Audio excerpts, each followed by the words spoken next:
Bien, ya estamos grabando, ya estamos presentando. Entonces, tenemos aquí la sección 4.4, la distribución muestral de X barra y S.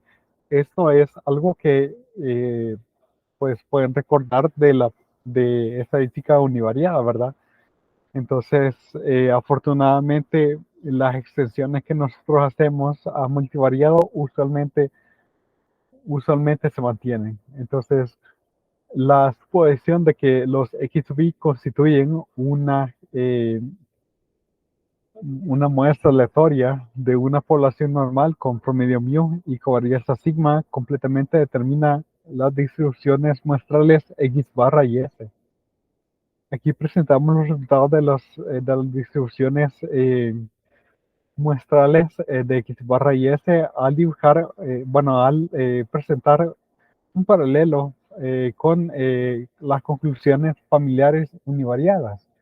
En el caso univariado sabemos que X barra es normal con promedio mu igual al promedio de la población y varianza sigma cuadrado sobre n, que sería la varianza de la población entre el tamaño de la población.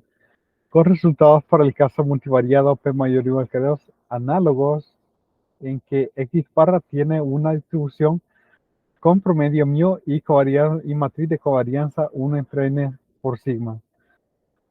Para la varianza muestral, recordamos que n-1 por s cuadrado igual a esta sumatoria de los cuadrados de las diferencias del promedio, ¿verdad? Está distribuido sigma cuadrado veces una variable chi cuadrado con n-1 grados de libertad. Eh, en, eh, en esta ocasión, la distribución chi cuadrado es de una suma de variables aleatorias normales estándares independientes. Es decir, de que n-1s cuadrado está distribuido como sigma cuadrado por z1 cuadrado más etcétera hasta z sub n-1 al cuadrado. Como son independientes, pues puedo representarlo como sigma por z1 al cuadrado. Entonces, más suma hasta sigma z sub n-1 al cuadrado. Estos términos individuales sigma por z sub i son distribuidos independientemente como normal 0 sigma cuadrado. Cada uno de estos términos, ¿verdad? Entonces, por las propiedades que ya conocemos, ¿no? En su última forma es más adecuado generalizarlo a la distribución muestral básica para la matriz de covarianza muestral. La distribución muestral de la covarianza muestral, de la matriz de covarianza muestral, tiene una distribución Wishart. Entonces aquí estamos hablando de una distribución de una matriz, ¿verdad? Cuyo nombre se deriva después de su descubridor, ¿no? Definitivamente como la suma de productos independientes de vectores normales aleatorios, específicamente la distribución Wishart con m grados de libertad, dado un sigma, pues aquí dice una distribución Wishart con m grados de libertad, que es igual a la distribución de la sumatoria de los z sub j por z sub j prima, donde estos son normales 0 sigma, ¿verdad? 0 aquí, este es un vector 0 de n elementos. Vamos a resumir la distribución muestral de esta forma. Entonces, este cuadro está bastante bien. Sean los XV una muestra aleatoria de tamaño n de una distribución normal p variada con promedio mu y covarianza de covarianza sigma. Entonces, X barra está distribuido como normal mu 1 entre n sigma. Ya habíamos comentado eso, aquí solamente se resume, ¿verdad? N-1 por S está distribuido como una matriz aleatoria Wishart con n-1 grados de libertad, degrees of freedom, ¿verdad? Aquí está, esta DF degrees of freedom, grado de libertad. No sé si quieren que lo escriba o me avisan, ¿verdad? Para que ustedes lo tengan ahí, ¿no? Entonces, X barra y S son independientes, ya que sigma es desconocido, la distribución de X no se puede utilizar directamente para hacer inferencias acerca de mu. Sin embargo, S nos da información independiente acerca de mu, de sigma, y la distribución de S no depende de mu. Esto nos permite la construcción de una estadística para hacer inferencias acerca de alrededor de mu, como veremos en el capítulo 5. Eh, por el momento, registramos algunos resultados adicionales de la distribución multivariable. Las propiedades siguientes de la distribución Wishart se derivan directamente de su definición como una suma de productos independientes de ZJ por Z sub J'. Pruebas se pueden hallar en el texto 1 que está pues, en la bibliografía de este libro, ¿no? Propiedades de la distribución Wishart. Si la matriz A1 está distribuida como Wishart con M1 grado de libertad, A1 2 sigma, independiente de A2, el cual está distribuido como una distribución Wishart con M2 grados de libertad de A2 dado sigma. Entonces, la suma de estas matrices tiene una distribución también Wishart con la suma de sus grados de libertad y la suma de las matrices como pues primera componente dado sigma. Es decir, que los grados de libertad se añaden. Si A está distribuido como una distribución Wishart A sigma, entonces C por AC' está distribuido como una distribución Wishart C AC', dado C sigma C'. A pesar de que no tenemos una necesidad en particular para tener la distribución de densidad de la distribución Wishart, podría ser de interés ver su forma complicada.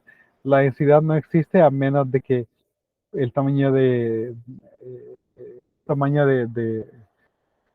muestral sea n sea mayor que el número de variables p. Cuando no existe, su valor es definido positivo. Una matriz cuando existe, su valor es una matriz definida positiva. De esta forma. Entonces pueden ver de que con A definida positiva. Entonces ya sabemos que gamma es la función gamma aquí, ¿verdad? La generalización del factorial, por ejemplo, gamma de n es, si n es entero, n menos 1 factorial, y n es entero positivo. Entonces, y si no lo es, hay una integral ahí un poco compleja de cómo es. Bien, eso termina la sección 4.4. No sé si hay alguna pregunta al respecto. Si no, continuamos con la sección 4.5.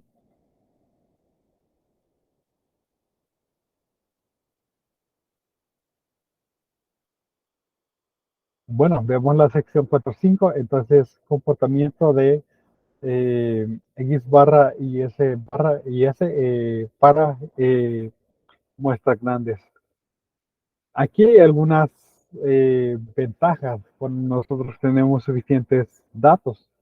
Suponer que la cantidad de X está determinada por un número grande de causas independientes, B1 a Bn, donde las variables aleatorias B sub I representan la causa de y que tiene aproximadamente la misma variabilidad.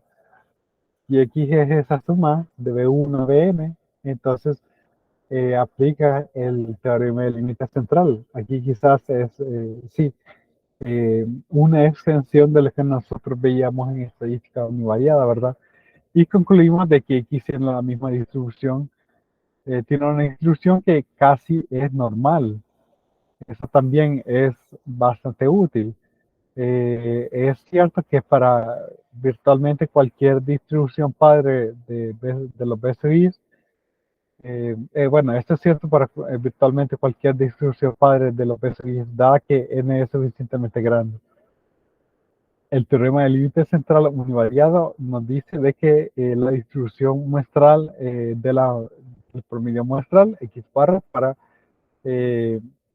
muestras grandes es casi normal, no importando qué tipo de forma tengan las poblaciones subyacentes, la distribución de las poblaciones subyacentes. Un resultado similar se mantiene para otras estadísticas univariadas. Eh, Sucede que en estadística multivariada como X barra, estadísticas como X barra y S, tenemos propiedades análogas a sus contrapartes univariadas en el tamaño de muestra, cuando se incrementa sin una cota. eh, Algunas regularidades gobiernan la variación muestral en X barra y S, no importando cuál es su población padre. Por lo tanto, concluimos en esta sección que no requerimos que las poblaciones que sean poblaciones normales multivariadas.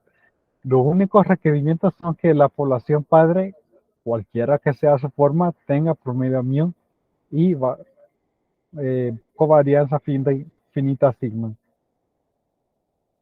Y aquí tenemos la ley de los grandes números, creo que es en español.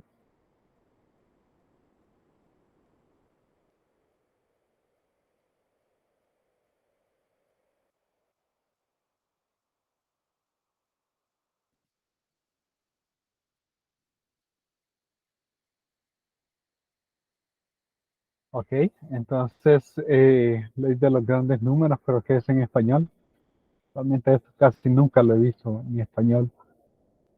Eh, pero ya sabemos de que si nosotros tenemos un valor esperado, pues mu para todas esas opciones independientes, pues de que eso converge en probabilidad al, al promedio mu, ¿verdad? Entonces, no importa que pequeño sea sigma, epsilon, perdón, epsilon podría ser un 10 a la menos 6, pero si yo tengo eh, suficientes observaciones, entonces llevar se aproxima a mí tanto como yo quiera. Claro, cuando n tiene infinito, entonces allí está el resultado de convergencia y probabilidad. Entonces, aquí está una demostración, pues precisamente es verdad, X converge en probabilidad mu. Entonces, nosotros tenemos eso de la covarianza, sabemos que los productos cruzados aquí son ceros.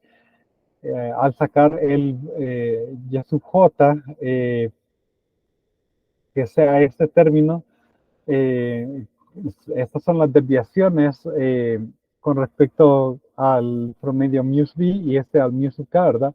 Entonces, esta es una covarianza sigma y j. Y estos, como son solamente como se acercan por estadística univariada, sus promedios se acercan a los promedios reales, entonces eso se hace cero. Entonces yo tengo que, al aplicar valor esperado, pues obtengo sigma y k. Entonces, la interpretación práctica de las proposiciones es de que con alta probabilidad X se acercará a mu y S se acercará a sigma, siempre y cuando los tamaños de muestra sean grandes. El que corresponde a X se hace más preciso por una versión multivariada de el teorema del límite central. Entonces, el teorema del límite central es bastante poderoso porque puede ser de que no conozcamos exactamente la distribución, pero que si nosotros sabemos que lo que importa es el promedio y la varianza, entonces que pues una combinación lineal de X barra converge en distribución a lo normal. Y esto nos puede ayudar, por ejemplo, a obtener intervalos de confianza por el promedio. Entonces, raíz de n, X barra menos mu, se aproxima a la distribución normal 0 sigma. Esto puede ser altamente útil porque, por ejemplo, puede ser en prueba de hipótesis, podría ser de que yo quiera demostrar de que Los vectores, vaya, hemos visto ahí en el examen un cuadro de contaminación, ¿verdad? Pero, y podríamos decir, bueno, que el promedio de contaminación, conteo de partículas, se acerca a tal número, se acerca a tal intervalo con un 95% de y como intervalo de confianza, ¿no? Entonces eso nos puede ayudar bastante. Eso, claro, después de que si en efecto pasa algunas pruebas de normalidad que vamos a ver más tarde qué se puede hacer. Prueba ver el texto uno, ¿verdad? En la bibliografía. Las aproximaciones dadas por el teorema del límite central aplican a también distribuciones discretas como continuas de poblaciones multivariadas. Matemáticamente, el límite es exacto. Sí, si n tiene infinito, el límite es exacto. Y el aproximar a la normalidad usualmente converge rápidamente. Entonces, X barra es exactamente distribuido normalmente cuando la población subyacente es normal. Definitivamente. Si los XB son pues normales, su combinación lineal, una combinación lineal como X barra también. También esperaríamos que el teorema del límite central sea bastante bueno para un n moderado, ¿verdad? Cuando la población padre es cerca de una población normal. Vamos aquí, a ver, aquí habla del resultado 4.7. El resultado 4.7 nos da información sobre el área eh, que las observaciones están aún con probabilidad 1 menos alfa en este elipsoide. Ya lo vamos a ocupar. Entonces, y aquí menciona que aquí lo menciona, ¿no?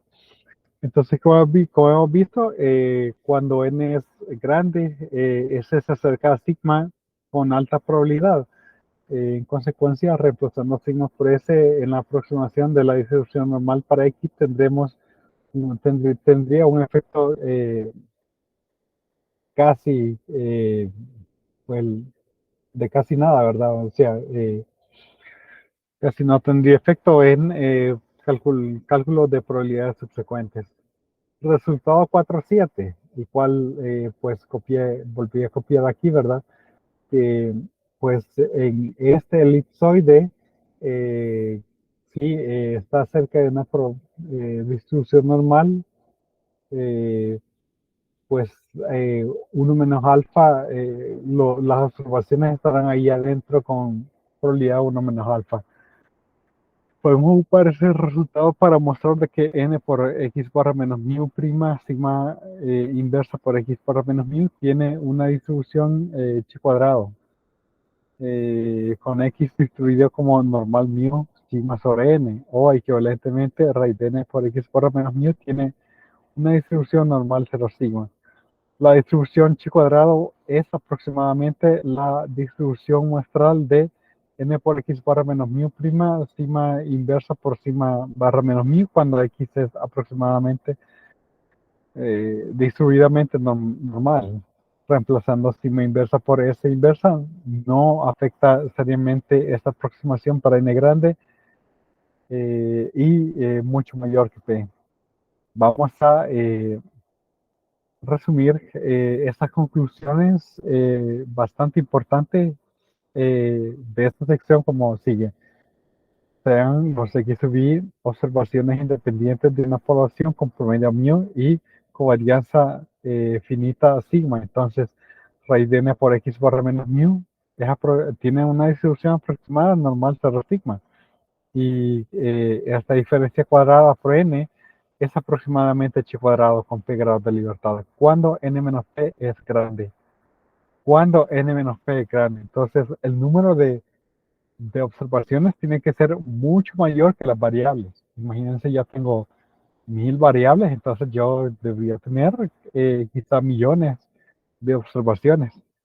Entonces, claro, hay pruebas ahí de normalidad que nosotros podemos tomar en cuenta, ¿verdad?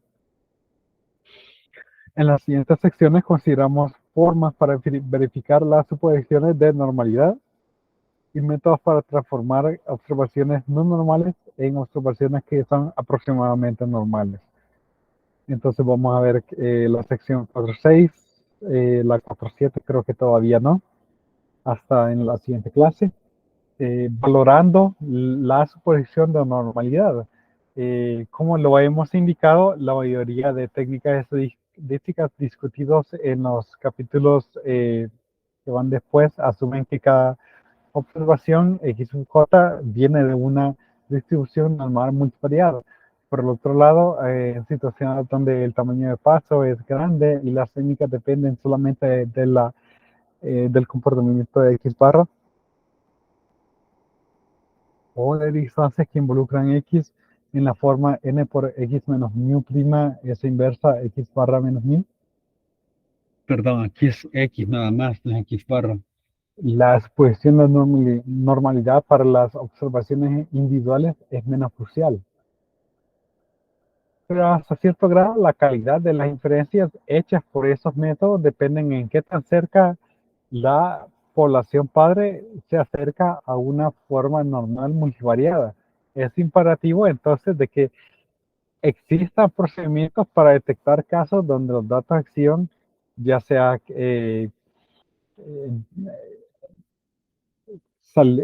diferencias moderadas a extremas de lo que se espera de una normalidad multivariada. Es importante, ¿verdad? Si los datos, si tenemos pruebas para que nos indican que los datos no siguen realmente una distribución normal, multivariada, entonces pues no podemos ocupar ahí el teorema del límite central o la ley de los grandes números, ¿no? Entonces queremos responder esta pregunta. Las observaciones X sub J aparecen violar la suposición de que vienen de una población normal. Basado en las propiedades de la distribución normal, sabemos que todas las combinaciones lineales de variables normales son normales y que los contornos de las eh, densidades normales multivariadas son elipsoides. De hecho, arriba, pues el resultado 4.7 nos indicaba eso. Entonces, estas son las preguntas que tenemos que tomar en cuenta. Las distribuciones marginales de los elementos X aparecen ser normales. Eh, ¿Qué tal acerca de unas combinaciones lineales de los componentes de X sub Y? En el número 2, las distribuciones, perdón, los diagramas de dispersión entre parejas de las observaciones de diferentes características nos dan aparecen ser elípticas, parece que de una población normal. Hay observaciones, pues, eh, que son demasiado extrañas para poder probar exactitud. Entonces, algún dato atípico, por ejemplo, ¿verdad?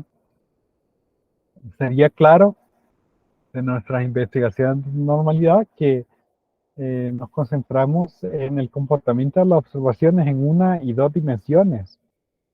Por ejemplo, las distribuciones marginales y diagramas de dispersión. Las distribuciones marginales fueron lo que graficaron en el problema 1 del parcial. Como era de esperarse, es bastante difícil construir buenas pruebas de normalidad conjunta en más de dos dimensiones, ya que un gran número de cosas pueden ir mal. Hasta cierto punto debemos pagar un precio por concentrarnos en examinar, en pruebas que sean univariadas y variadas de la normalidad. Nunca vamos a estar seguros si nos hemos perdido alguna característica que se revela solamente en dimensiones superiores. Es posible, por ejemplo, construir una distribución bivariada no normal con marginales normales. Entonces, aquí está, habla del ejercicio 4.8, ¿verdad? Sin embargo, en muchos tipos de no normalidad que se reflejan en las distribuciones marginales y gráficos de dispersión. Además, para nuestro trabajo práctico, investigaciones de una y dos dimensiones usualmente son suficientes. Afortunadamente, conjuntos de datos patológicos que son normales en dimensiones menores, pero no normales en dimensiones mayores, no se encuentran frecuentemente en la práctica. Y eso realmente está bien. Vaya, entonces de todo esto, lo que nosotros recogemos es lo siguiente, ¿verdad? De que nosotros tenemos una distribución multivariada, un montón de variables, ¿verdad? Y un montón de observaciones. Entonces, nosotros queremos ver si podemos si podemos tratar eso de alguna forma como una distribución normal. Entonces, lo que nos dice aquí, bueno, mira a las distribuciones marginales univariadas y mira a las distribuciones bivariadas. Entonces, escoger dos variables, ¿verdad? Y ver tu diagrama de dispersión. ¿Se parece esto a una diagrama de dispersión de una distribución normal? Entonces, si pasan esas pruebas, entonces nosotros podemos tener cierta seguridad de que en efecto, pues las distribuciones, todas esas distribuciones se pueden considerar que vienen de una normal. Y si la fallan, pues podemos estar seguros de que no es normal, ¿verdad? Claro, ahí dice que hacer pruebas para eh, de dimensiones superiores es más complicado, ¿verdad? Que realmente nunca vamos a saber, pero pues empíricamente al hacer las pruebas a un nivel de, eh, de menor dimensión, en este caso de una y dos dimensiones, usualmente usualmente funciona. Entonces, y bueno, en estadística, la gran diferencia con matemática, ¿verdad? Que muchas situaciones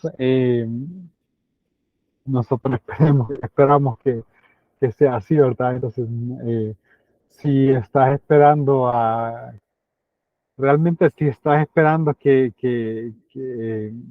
todo, que todos los requerimientos, checar todos los requerimientos, a veces es imposible o a veces es impráctico.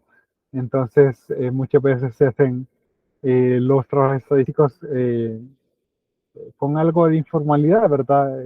Ese también es un problema. Eh, pero en la medida de lo posible, pues hacer lo apropiado, ¿verdad? Y aquí vemos, pues, incluso de que, pues, pruebas de mayor dimensión son muy complicados de hacer. Entonces, se hacen pruebas de menor dimensión, pero eso no dan una seguridad del 100%. Esta es una diferencia con matemáticas, pero con propiamente lo que se trabaja en matemática, ¿verdad? Pero bueno, los estadísticos, a eso es lo que hay que acostumbrarse. No, realmente si esperan la exactitud matemática, van a estar o muy limitados o no van a avanzar simplemente. Esa es la gran diferencia entre matemáticas y estadística, ¿verdad? Los diagramas de punto para un n pequeño y este gramo para n mayor que 25 nos ayudan a revelar situaciones donde una cola de una distribución univariada es mucho mayor que otra. Eh, entonces aquí, por ejemplo, sabemos que a una distancia de una desviación típica en una normal debería estar alrededor del 68% de las observaciones.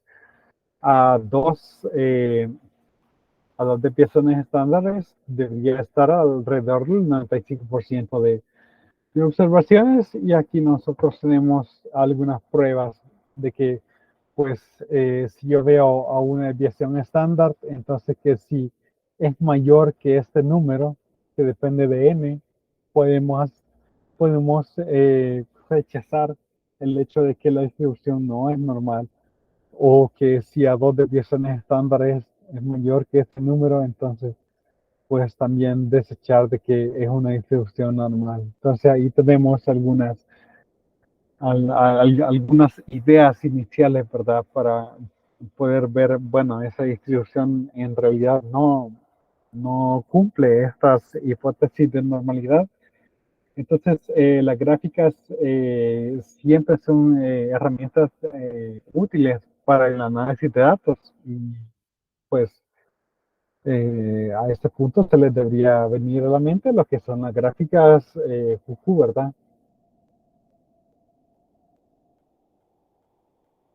No creo que se le llamen de otra forma en español. QQ plots, QQ plots en inglés, gráficas QQ en español. Entonces, se puede utilizar para valorar la suposición de normalidad. Entonces, esas gráficas se pueden hacer para distribuciones marginales de las observaciones muestrales de cada variable.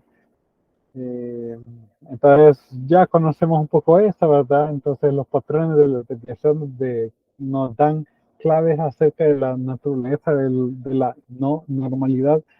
Una vez que las razones para la no normalidad se identifican, se pueden aplicar acciones correctivas. Y ya sabemos que lo que tenemos que hacer aquí es graficar cuantiles versus las observaciones, ¿verdad? Entonces, aquí el medio dice que se ocupa para una corrección de continuidad, pero que en otros libros lo reemplazan por esta expresión un poco más compleja. También aquí nos dan un consejo para un mejor procedimiento. Habría que ver en R cuál es el que ocupan, ¿verdad? Entonces veo los niveles de probabilidad y los cuantiles. Entonces, en este caso, pues para estos datos, vamos a ver de dónde sacan estos datos. Perdón, son esos 10 datos. eh, que yo creo que han sido simulados, no vienen de, ¿cómo se llama?, de algún conjunto de datos reales. Podemos ver de que vemos una recta, más o menos una recta, ¿verdad? Entonces, pues estos puntos, cuantil J, X sub J, se mantienen bastante bien en una línea recta y no rechazaríamos la noción de que estos datos están distribuidos normalmente, particularmente con un tamaño de muestra tan pequeño como n igual a 10. Realmente, es, visualmente, eso está muy bien, visualmente, ¿verdad? Entonces, se puede programar eso y aquí están los pasos, ¿verdad? Realmente en este caso no estaría yo interesado en que lo grafiquen a mano, sino que ese sí sería algo computacional. Entonces, y bueno, ver después qué tan rectos están este conjunto de puntos. Los gráficos QQ en particular no son particularmente informativos a menos que el tamaño de paso sea moderado a grande. Por ejemplo, n mayor o igual que 20. Podría ser un poco de variabilidad en la rectitud del gráfico Q para ejemplos, para muestras pequeñas, incluso cuando estas observaciones se saben que vienen de una población normal. Entonces, un gráfico QQ para datos de radiación, entonces el control de calidad del Departamento de Manufactura de Microondas es requerido por el gobierno federal a monitorear la cantidad de radiación emitida cuando las puertas de estos microondas están cerradas. Observamos que la radiación emitida a través de estos puertas cerradas con n igual a 42 se hacen para 42 microondas seleccionados aleatoriamente. Y aquí están los datos, número de microondas y la radiación que producen. Pues en particular me parece que, vamos a ver, hay un par de observaciones grandes, 15 es una observación grande aquí, 40.40, aquí hay una observación grande. Vamos a ver, punto 30, creo que punto 40, hay un par de punto 40. Para determinar la probabilidad de exceder tolerancias preespecificadas, la distribución de probabilidad de la radiación emitida se necesita. Podemos considerar que las observaciones aquí están normalmente distribuidas. Entonces, aquí dice que con una computadora se hace el gráfico de la gráfica QQ en la siguiente figura. Pues parece que el gráfico dice que no están normalmente distribuidas los puntos indicados en círculos de la figura denotan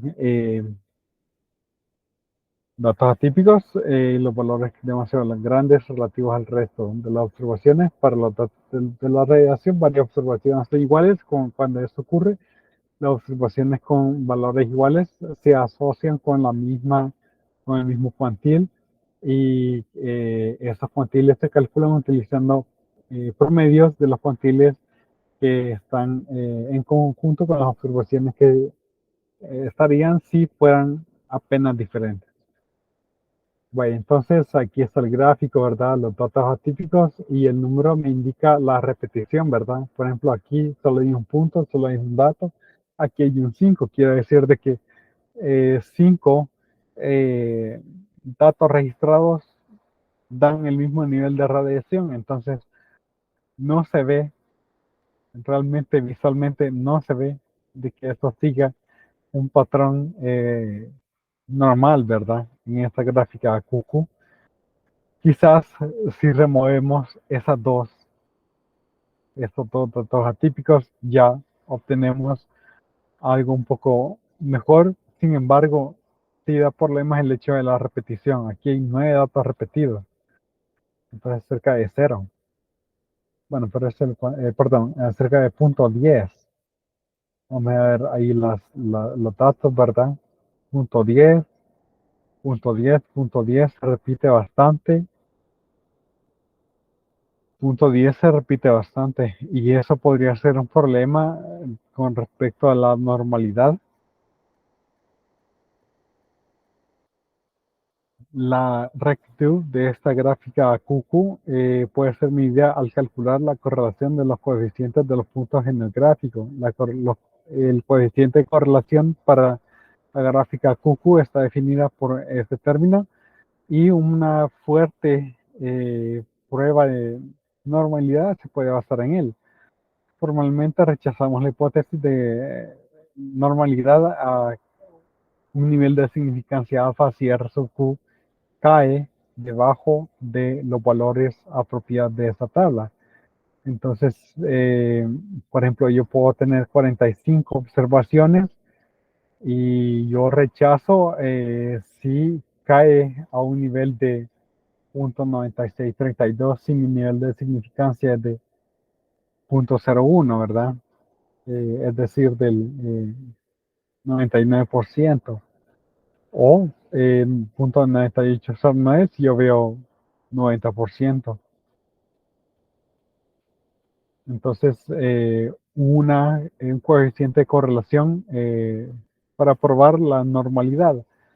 Calculemos el coeficiente de correlación R sub Q de la gráfica QQ del ejemplo anterior y probemos normalidad.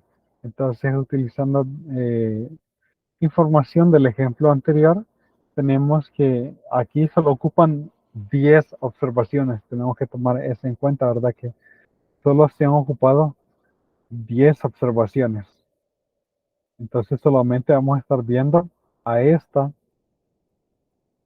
a esta, a esta fila. Solamente se están ocupando los primeros 10. Entonces, eh, se calcula el estadístico, ¿verdad? Que nos da 0.994, una prueba de normalidad al nivel de 10%, es decir, ¿verdad? Si cae debajo de esto, rechazamos que sea normal. No es 0.9351. Y aquí está, 0.9351. Pero la estadística nos da un número superior, 0.994. Por lo tanto, no rechazamos que los datos sigan una normalidad. Entonces, pues sí, con un nivel de significancia un poco alto, y eliminando, pues, tomando solamente las 10 observaciones, no tomando en cuenta aquellas que son datos atípicos, ¿verdad? Entonces, pues, al menos por ahí sí se puede ver algo de normalidad. Y aquí dice, en vez de RQ, algunos paquetes evalúan la estadística original propuesta por Shepard y Wilks. Su correlación se forma correspondiendo al reemplazar los cuantiles por una función de valor esperado de estadística de orden normal, estándar, con sus covarianzas. Preferimos RQ porque corresponde directamente a los puntos en la gráfica eh, normal. Para tamaños de muestras grandes, estas dos estadísticas son casi los mismos. Cualquiera se puede utilizar eh, para juzgar, ya sea si es un buen ajuste o un mal ajuste. Combinaciones lineales de más que una característica se pueden investigar. Muchos estadísticos sugieren graficar uno sombrero prima XJ, donde pues este es un eigenvalor de S y lambda sub 1 sombrero es el mayor de los eigenvalores. Si este XJ' es la jth observación de las p variables X y la combinación lineal SP' sombrero de X por XJ corresponde al menor de los eigenvalores, frecuentemente se separa para inspección. Y aquí pues ya empezamos a hablar de normalidad en el aspecto bivariado, ¿verdad? Entonces nosotros podríamos haber visto cada una de las variables si cumple que son normales, ¿verdad? Que pasan estas pruebas de normalidad.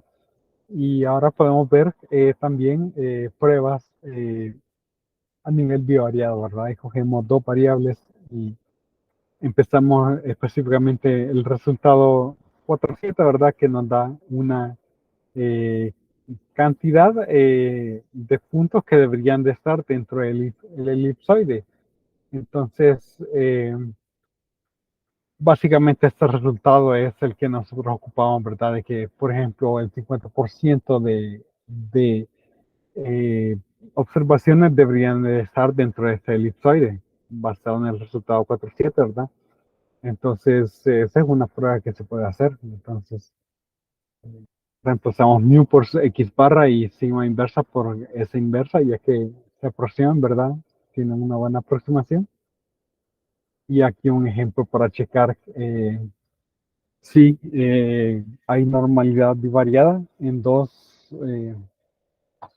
precisamente dos variables, ¿verdad?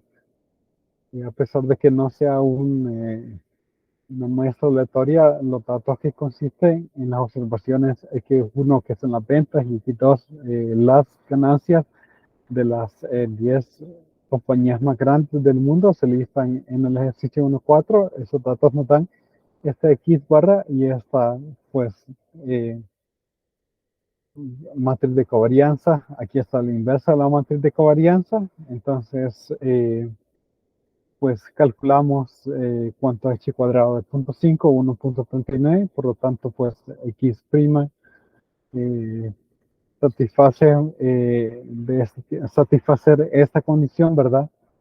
Y estas ya son líneas de contorno en 1.39. Y ahora vemos para cada una de las observaciones, ¿verdad? Una de las observaciones aquí es 108.28, 17.05, y hacemos todo este cálculo, ¿verdad? En este caso salió que es mayor que 1.39. E igual con las otras observaciones, vamos a sustituir para este X1, X2 y aquí también, ¿verdad? Con la idea de que vamos a contar cuántos están dentro de ese elipsoide y cuántos están afuera. Aquí están los cálculos de esa distancia cuadrática. ¿Verdad? Punto 30 está dentro del elipsoide porque es menor o igual que 1,39. Punto 62 también. 1,79 no. 1,30 sí lo está. 4,38 está afuera. 1,64 está. No, 1,64 no está, 3,53 no está, 1,71 no está y 1,16 sí está. Entonces tenemos cuatro, cuatro datos que están dentro del elipsoide, es decir, el 40%, ¿verdad? De los datos están dentro del contorno del 50%. Si estas observaciones estuvieran normalmente distribuidas, podríamos esperar que cerca de la mitad o 5 de ellos estén dentro de ese contorno. Esta diferencia de proporciones podría ordinariamente dar más evidencia para rechazar la noción de normalidad bivariada. Sin embargo, con un tamaño de muestra tan pequeño como 10 es difícil alcanzar esa conclusión. Entonces, tendríamos que probar muchos más, ¿verdad? Fácilmente eso se puede crear ahí una función en R para esto en particular, o quizá ya hay alguna función ahí que esté pues construida, ¿no? Calcular la fracción de los puntos dentro de un contorno y compararlos con su probabilidad teórica es útil, pero un poco, ¿cómo se llama? Un procedimiento un poco rasposo, un poco, digamos que ¿cuál sería una mejor palabra para rough? Cuando algo es rough es pesado, es, ¿cómo se llama? ¿Cómo hay una mejor palabra para eso? A ver,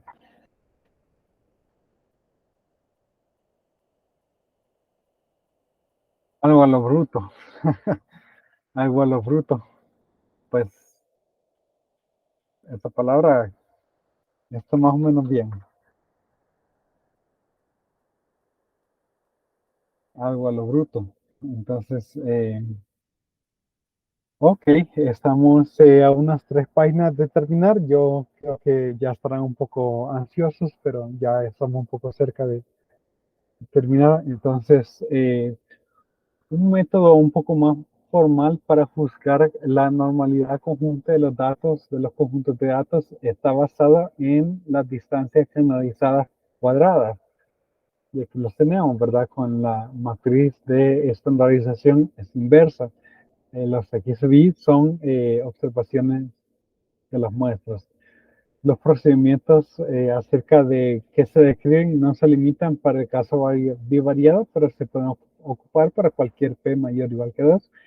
Cuando la población padre es normal multivariada y ambos n y n-p son mayores que 25 o 30, cada una de las distancias cuadradas debería computarse con una variable aleatoria h cuadrado. Entonces, y ya se puede tomar en cuenta los resultados, ¿verdad? Que hemos visto anteriormente y algunas ecuaciones. A pesar de que esas distancias no son independientes o exactamente distribuidas, chi cuadrado es útil graficarlas como que si lo fueran.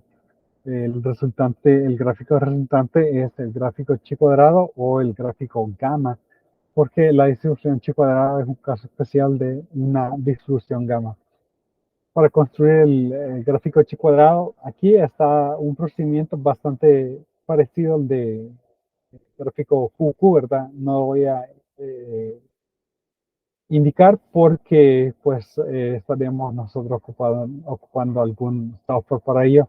Entonces aquí nosotros tenemos un ejemplo donde calculamos las distancias y los cuantiles y ahí aquí está una de las gráficas. No se ve que esto pues siga muy bien una recta. Entonces ahí está el gráfico de los cuantiles con los de cuadrados, con las distancias de cuadrado, ¿verdad? Que han sido estandarizadas. Los puntos en la figura, bueno, aquí dice que son razonablemente rectas. Bueno, quizás con respecto a variedad que pueden haber en otros casos, apenas, apenas, diría yo que rectos, dado un tamaño de muestra pequeño, es difícil rechazar normalidad bivariada en la evidencia de esa gráfica. Más análisis de los datos se requieren y podría ser razonable hacer una transformación de las observaciones para que sean más normales. Transformaciones adecuadas se ven en las siguientes secciones. Además, al inspeccionar gráficas de dispersión, podemos checar normalidad multivariada al construir la gráfica de cuadrado o chi cuadrado. Esta figura contiene las gráficas de cuadrado basado en muestras generadas por computadora de 30 eh, vectores aleatorios normales de 4 variables.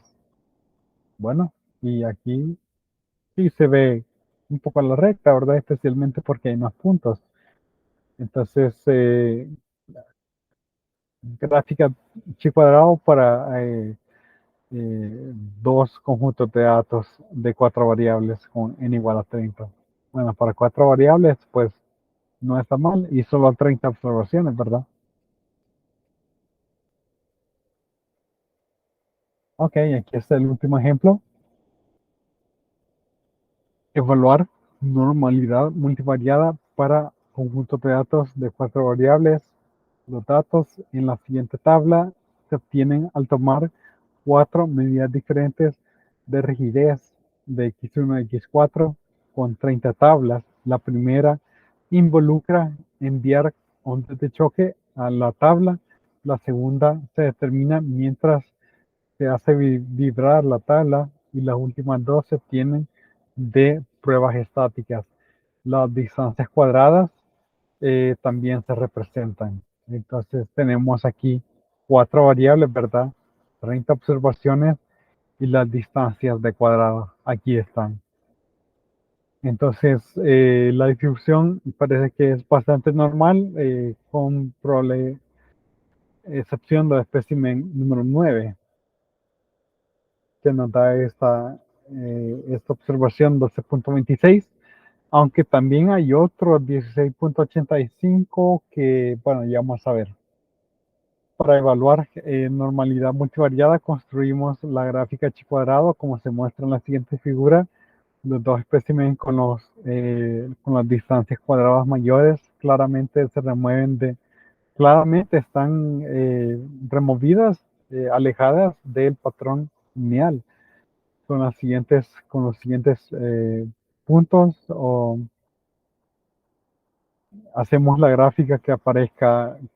Al remover los dos puntos más alejados, pareciera que hay una curvatura en casi al final de la parte superior. Aquí está la gráfica. Entonces, si yo fuera a trazar una recta, vamos a ver si realmente a medida que nos vamos del origen, o sea, este cúmulo de puntos pareciera que sí sigue una recta normal, ¿verdad? Y aquí la curvatura hacia arriba que indica el texto, ¿no? Y los dos datos atípicos, el de 12 y el de 16. El de 12 y el de 16, de cuadrado, ¿no? Hemos discutido algunas técnicas simples para poder probar la suposición de normalidad multivariada. Específicamente, pues recomendamos calcular los de sus J cuadrados y compararlas con el resultado de los cuantiles chi cuadrados. Por ejemplo, una normalidad prevariada se indica así: número uno, más o menos la mitad de los de sus J cuadrados están menor o igual que el cuantil 0.50. Número dos, la gráfica de las distancias cuadradas versus sus cuantiles son casi una recta de pendiente igual a 1 que pasa tras del origen. Y finalmente terminamos la clase de hoy mencionando que cerramos esta sección al notar que todas las medidas eh, de bondad de ajuste sufren las mismas desventajas. Cuando los tamaños de muestras son pequeños, solo los comportamientos más aberrantes podrán ser identificadas como una falta de ajuste. Por el otro lado, para muestras grandes, eh, nos producen, sin lugar a dudas, nos va a producir una falta de ajuste. A pesar de ello, la diferencia con la distribución especificada podría ser muy pequeña y técnicamente no importante para conclusiones inferenciales. Bueno, pues básicamente eso fue. Hasta la sección 4.6, ¿no? Nos hace falta una sección. Pero esta sección creo que es grande. Entonces, martes estaríamos terminando el capítulo 4. Bueno, no sé si hay alguna pregunta.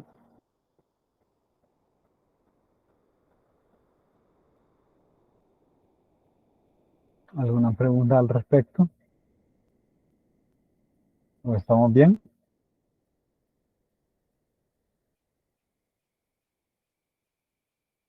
Vamos a ver, son 11 secciones las que vamos a ver en todo el curso, ¿verdad? Si ya hicimos un parcial en la que se valoran 3 y si en el segundo parcial evaluamos otras 3, nos quedarían 5 para los últimos 2 parciales.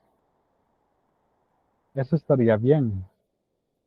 Si logramos ver 3 secciones, pero no es seguro. Pero vamos a intentar, porque si para el tercer parcial podríamos ver 3 y en la última, para el último examen quedarían solo 2 y eso no estaría mal. Digamos el último examen tenga un poco menos de trabajo. Bueno, entonces quizás nos quedamos hasta acá y pues nos vemos entonces el martes a las 10:30. Pasen buenos días y buen provecho. Nos vemos entonces. Gracias, feliz día.